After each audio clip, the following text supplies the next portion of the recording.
What's up, everyone? We are back with yet another episode of What Would Chobra Do, but guess what? These episodes are going to start to become less frequent because we just lost out on another team from Pacific and Champions Seoul, and it pains my heart and soul to say that it is none other than Gen G. Heavy favorites by literally everybody, and they get crushed. There's a lot to pick apart here, but at the core of it, Sentinels prepared very well, so props to them. They drew out the draft really well in their favor as well. So all in all, well played by Sen. I do want to kind of revisit Gen G's journey for the whole year at another time. But listen, Champions is still going on. We still got teams left over from Pacific. DRX safely in the playoffs. Paper X now facing off against EDG yet again at an international tournament for a do or die match, right? One of the teams secures their spot in the playoffs. One of the teams gets eliminated in this decider match of Group D. Now, quite frankly, listen, I wasn't too up for making this video because I just wanted to drown in the sorrow of sending Gen G home, but it's also not too difficult. Well, it is and it isn't, right? Just because both these teams are kind of crazy. But at the end of the day, I think the win condition for Paper X is draw them into the mud, right? Draw EDG back into the mud, remind them who they are, that they love to fight as well, right? Kind of push their buttons to get into that zone, because I think there, Paper X trumps them for sure. So the biggest things for me are going to be just Paper X kind of finding out some of the unique tells that EDG has in very certain scenarios, and also, of course, the map draft. So we'll see how that can be done. Let's jump right into the map draft first.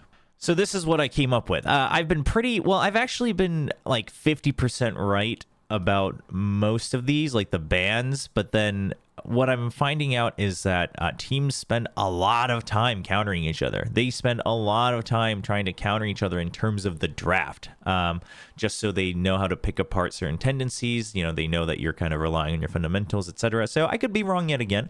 But here's the thing. There were some interesting aspects here because I think both of these teams have very, very strong maps that they don't enjoy playing. For instance, like Ascent is a big one for both of them. Neither team likes playing Ascent. They like to avoid it as much as possible. EDG is kind of more so than Paper X in a very weird world. Obviously, Paper X, the Haven, something they don't like playing.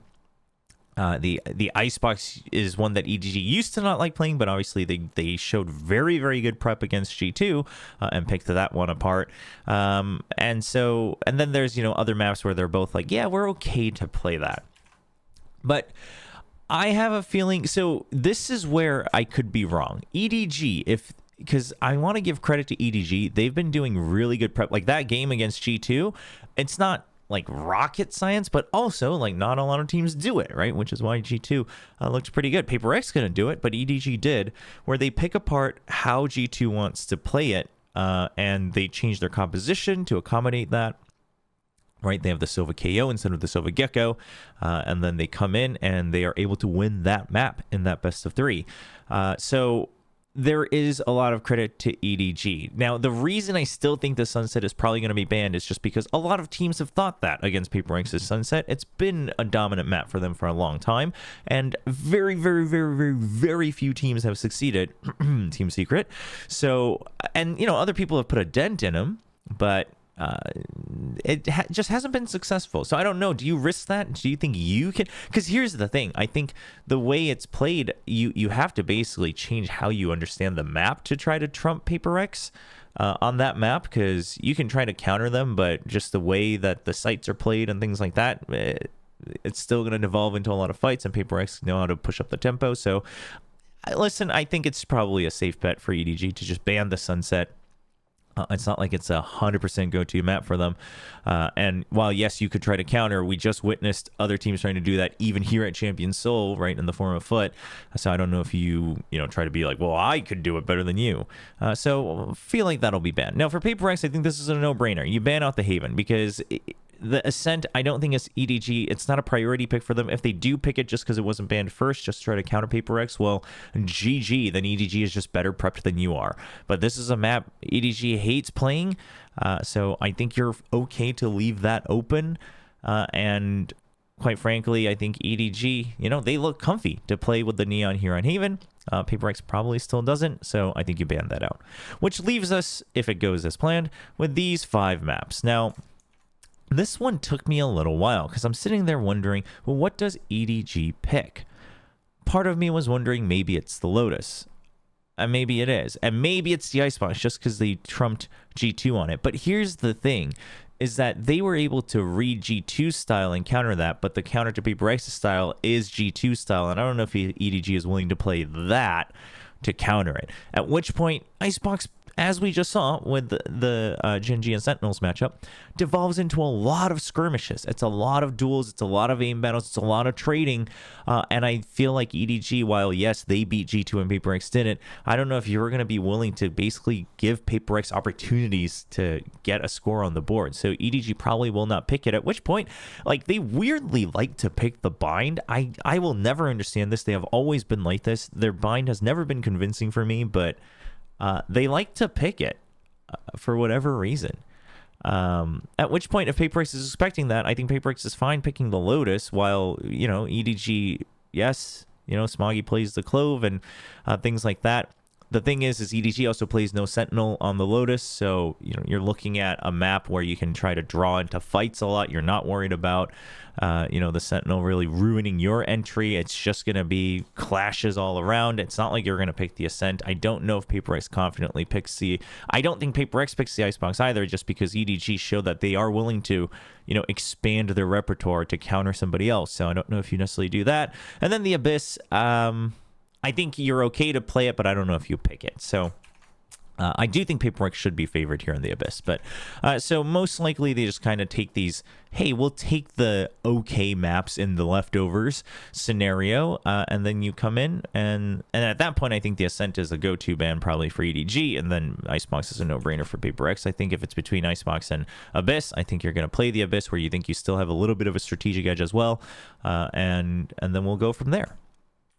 Now, as is often the tradition with similar compositions, this is EDG, this is kind of the baseline for EDG's default on defense here on Bind, assuming that it's going to be played.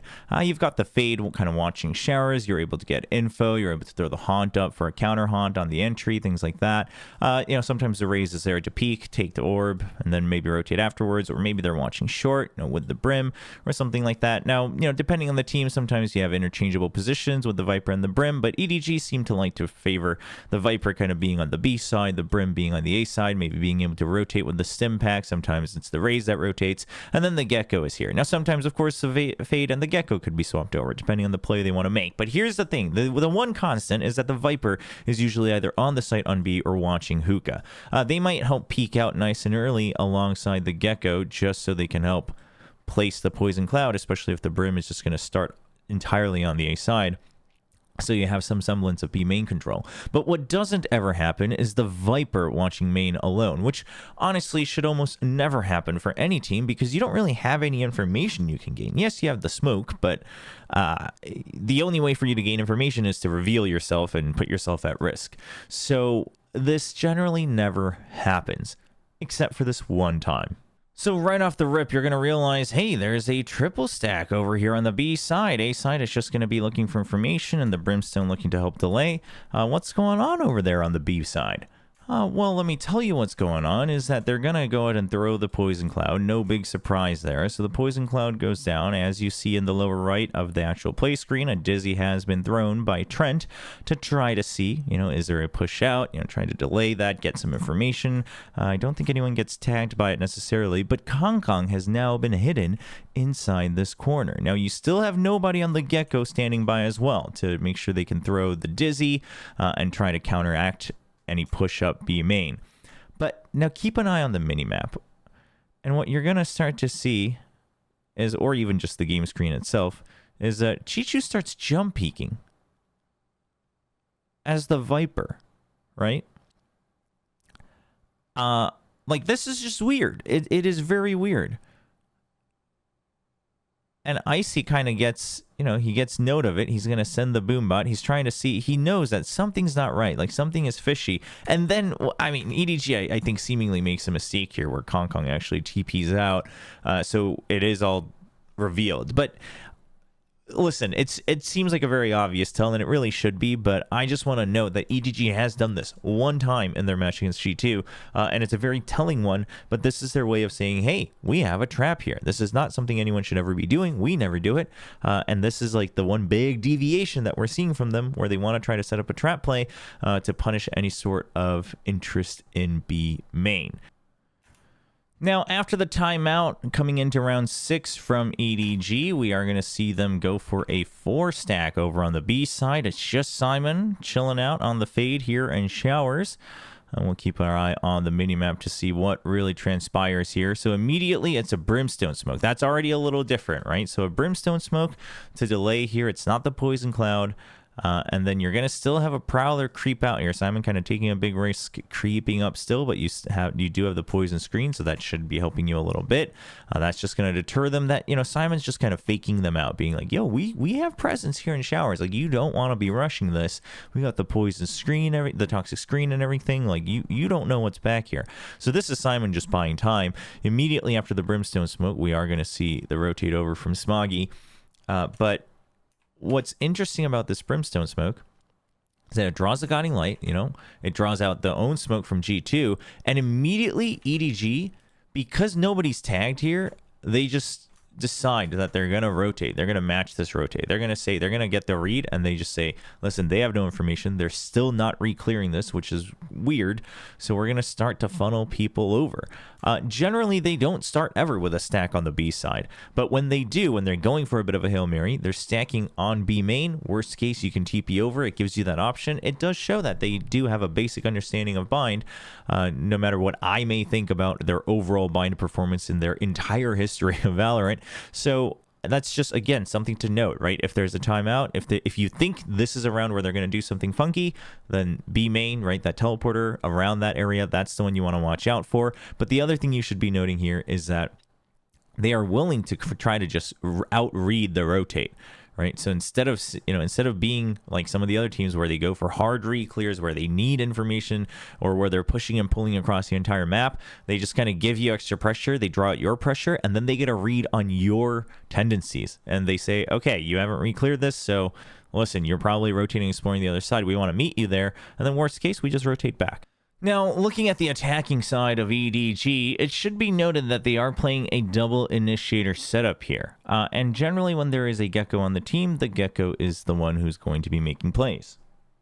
And I think that is important to remember, because what EDG is going to do here is they're going to have, they put a little pressure. They sent a prowler earlier on onto a short. They're still making sure that nobody's pushing out from G2. And then they have Simon looking for the flank, and nothing's happening. And you realize, okay, we've been tagged. They kind of have a read on us. We need something else to do.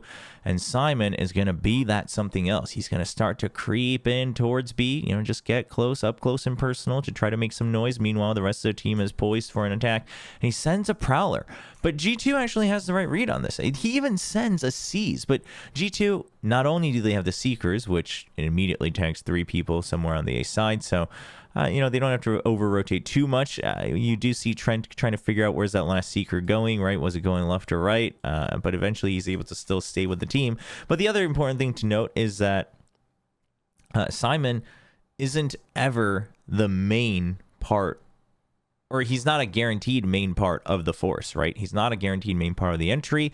It is always going to be that Gecko, right? So if it's only the Prowler, if it's only the Fade stuff, and you're not seeing follow-up, I think it's very important to remember that this could be a fake. Just like keep that in the back of your mind. It doesn't mean that the Fade is always a fake. It's not that the Fade is always lurking, but it is important to note that that's not the tell. The tell is the Gecko. And then, of course, the Rays on top. But it's the Gecko. Like, they've never really given it to Simon to just go and plant with the rest of the team. Now, as you try to get a read on tendencies, we kind of go back and see how it was played back when they were in VCT China Stage 2 against FPX in the Grand Finals. And we're seeing that it's their bonus. They go for a fast hit onto Lamps. Concon gets a great kill. But pause this right here. All right, the execute has already happened for about 7 to 10 seconds. They're already in. You use the toxic screen, you use Concon, you've broken open Lamps. The Prowler's pushing you in. Life, he's already lost a teammate, or 2 teammates rather, and he's stuck now here in front of Triple. During all of this, Chi-Chu is setting up for a late flank into showers. It's not a pinch, but it is just straight up a lurk just to get information. Now they get confirmation that somebody is out here. Life does have a decent idea, but he is going to get outdueled. But what's interesting about this is that it's not the only time that it happens. Now let's take a look at round 6. About 10 seconds into the round, both sides are just poised to try to counteract each other, and then EDG says it's time to go. Thrash is being sent out. There's of course Kong flying in as well, and during this the Haunt lands in showers. So this time, because of the Thrash, they try to pick up the tempo, but at the end of the day, what I'm trying to say is they're always poised in this corner, and then they will start to wrap around to pinch onto showers. Round 7, they have an attacking op. They were poising to see if anyone was going to push out of showers. They don't. Eventually, it's a 4-man stack onto A short. And then this is the Nightfall used from showers onto that side of the site. Now, they get just absolutely dumpstered by the Cypher setups and the Sova. But the point being that there's a pattern here. Now let's take a look at EDG's match against Foot. Oh, notice anything familiar on the minimap? Oh, 4-man stack, Haunt into showers, Simon all alone. They're going to throw Util to delay, but the Seas has already come out. The Prowler pushes him back. You know, a little bit of a fake out through the TP, but Simon does not let go, because here's the thing, is that EDG, they want control. They want control of this part of the site. Now, they don't get it. They get sprayed down, but it is the very same setup as usual. Now let's take a look at their match against G2 again. Oh, round 17. They're on the attack. Look at this. 4-man setup and a fade ult onto the shower side from Simon. They've already had that ult. He uses it. They clear it. It just goes to show that EDG, they have a solid understanding that generally you want some semblance of showers control. Like, you can push and pressure lamps. That's fine, but you don't want to get trapped in there. So there's just one thing you want to note from this. So if EDG is set up for a aggressive push onto showers, right? If you start to hear, you know, utility coming through and things like that. I mean, there's two options. If you had the wrong read on the round and you're all alone, you know, on showers and there's not much backup, maybe there's someone backside, then you just leave, right? You just give up. It sucks, but you just hold on to backside. Just make sure you can still flood back in, and then you'll have to deal with the retake that way. But let's say there's like 2 of you, right? And you know that you're not wanting to hold on to lamps. Maybe there's 3 of you, 1 person's in ramps, and 2 of you are here. As soon as you start to hear the execute happen, Paper X should really just push like all the way out. Like they need to just say, all right, hey, we're going. Like, we got to fight this. Otherwise, we're going to get trapped. They're going to pinch us. We can't just try to take 1v1s. You might even just give up showers if they chase you through, but get this kill, wrap around, now put the pressure on elsewhere. Because that way, you'll at least dwindle the number and you'll have a way out. So I think you just always want to just keep that in mind. Just always know that you want to push out and eliminate this option. That way, maybe you get to keep showers control, or at the very least, now you're pressuring them on both sides, so showers control doesn't have as much meaning. Your teammates can teleport in as well. There are some extra options at that point. So I just want to be able to see that from Paper X if bind is played, and then just watch out for the Nightfall if it's available. There's a good chance it's happening here. The other thing that's going to do is you're going to start to bring the fight to EDG, right? You're pushing out of showers. You're taking out Simon, who's lurking on that side, trying to set up for the pinch. That starts to pressure EDG to take fights. You want to force EDG to get back into the habit of taking fights, because that's where Paper X thrives. This is a good way to kind of win that mental game. Now, taking a look at Lotus, you'll notice right away that EDG, they have a similarity with Paper X. There's no Sentinel. It's a double controller, double initiator setup.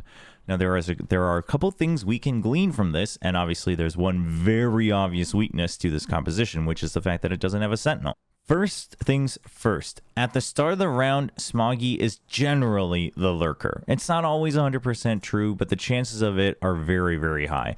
The Clove is usually the one that's set up on the lurk on their own, and the main force has the Omen. Now, the biggest tell is the Breach. Usually it's Simon on the Breach who's going to be prioritized for the spike for the ult point, and that's your biggest tell that that's where the main force is. But if you spot Simon nice and early, there's a good chance that he's the lurk. Now, that doesn't mean that EDG, they're gone are the old days where EDG just kind of tries to barrel through the very first choice they make of each round. So you know, Smoggy being there could mean that they might rotate back. So maybe you want to push him back further. Maybe you want to keep tabs on where he is, or, you know, is he alone still? Things like that. Maybe you want to push out and take him out. But either way, taking a look at several of these rounds, it's just good to note that he is often the one on his own. We're playing a numbers game. You know, you spot Smoggy, you get, you know, maybe you get into a little bit of contact with him. You can make the guess, if you have no other information, that the other side is the main force. Now, there's a couple decisions you can make from there, but if there's two of you, I think you just take the fight to him, right? Chances are that he's alone, so you take the fight. The other thing is, chances are that he's the lurk, which means that if you take him out, now with no sentinel, EDG has no way to watch their back, and they will have to push in to the site. Now, one thing to note about this is I think EDG is very well aware of the strengths and weaknesses of their composition, right? They have a composition where they can create a lot of advantageous fights with a double controller. You've got, you know, extra stuns from the Neon and the Breach. Obviously, in this round, they were all used to get inside, but all the util basically gone. But because a lot of the util is gone and you've basically got double controller, which are on, you know, the smokes are on the cooldowns, they're going to choose to stay inside the site and fight. They don't have anything to watch their back, so this means that either they're risking being flanked or they have to have someone watching the flank. I think it's going to be very important for PaperX to recognize, if the Lotus is played, that EDG is going to fight inside the ring a lot of the times in the post plant. Which means, get the flank, now you have a massive advantage. You have extra angles that they need to check. The positions are going to have to change for EDG, and you can put that extra pressure. You know, sometimes, again, they can have someone like Chichu watching their back, but you should be able to overpower them. And also, you're PaperX, so your flank should just be a lot faster to wrap around than a lot of other teams. Now, there's just one last thing to talk about with EDG, and that's just how does this team devolve? Everybody has a pattern.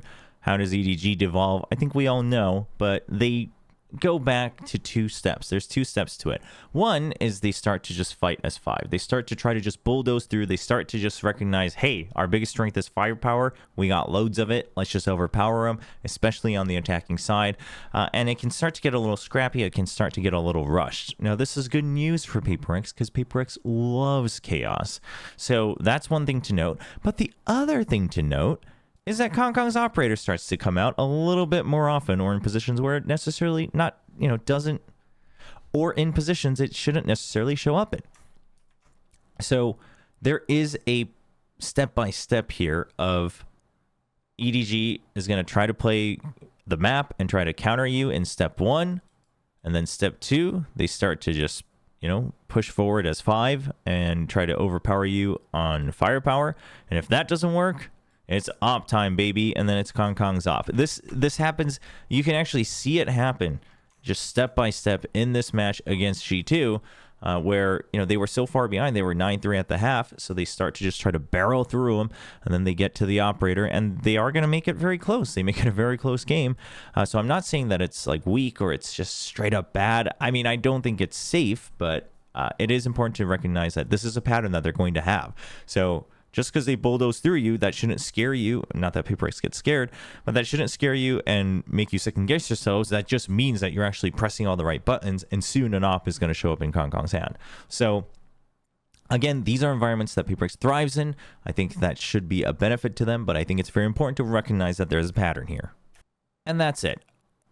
This is going to come down to two things. Either EDG somehow has built so much good patience and mental strength over the last couple days that they will never devolve into the muddy, scrappy fights against PaperX, in which case I think EDG is going to be favored. Their counter prep has been really good.